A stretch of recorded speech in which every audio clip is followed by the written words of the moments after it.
Assalamualaikum warahmatullahi wabarakatuh. Bagaimana kabarnya anak-anak hari ini? Alhamdulillah, semoga anak-anak senantiasa diberikan kesehatan dan kelancaran oleh Allah Subhanahu wa Ta'ala, sehingga anak-anak dapat melakukan aktivitas sehari-hari dengan baik. Amin. Nah, pada pertemuan kali ini kita akan belajar tentang kisah Nabi Daniel. Sudah siap semua ya anak-anak? Baik.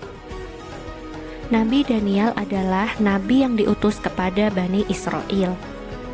Jasad Nabi Daniel ditemukan oleh sahabat Rasulullah Shallallahu Alaihi Wasallam yang bernama Abu Musa al-Ash'ari ketika mereka berhasil menaklukkan kota Tustar di daerah Hurmuzan. Jasad Nabi Daniel ditemukan di Baitul Mal Hurmuzan, dan penduduk Hurmuzan menjelaskan bahwa jasad tersebut telah meninggal 300 tahun yang lalu. Akan tetapi jasadnya masih utuh dan tidak membusuk sedikit pun. Lalu Abu Musa al-Ash'ari mengirim surat kepada Umar bin Khattab yang sedang memerintah sebagai khalifah pada saat itu.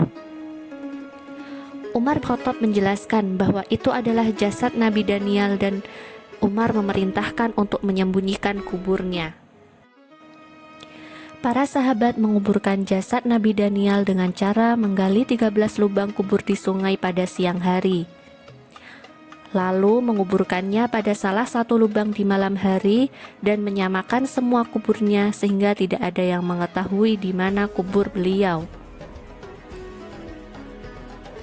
Dikisahkan oleh sahabat Rasulullah, yaitu Abu Musa, bahwasannya pada mayat Nabi Daniel terdapat sebuah mushaf, tempat minyak wangi, dan cincin.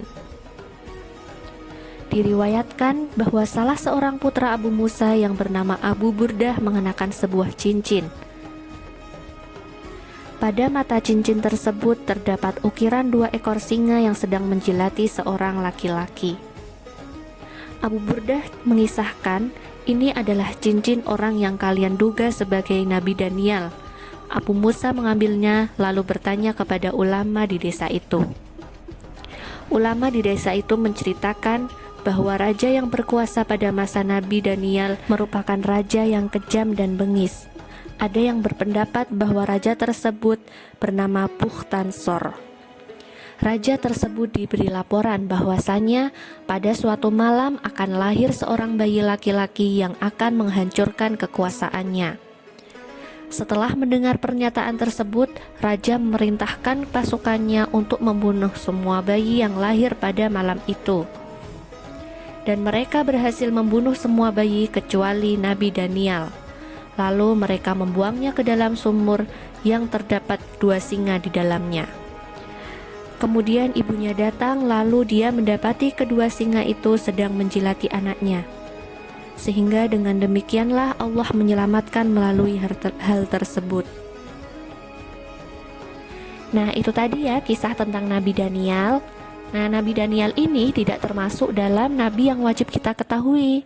Akan tetapi, melalui kisah beliau, kita dapat mengambil pelajaran penting, yaitu para sahabat khawatir orang-orang akan melakukan kesyirikan dengan melebih-lebihkan nabi dan orang-orang soleh, sehingga mereka membuat patung para nabi atau orang-orang soleh kemudian disembah.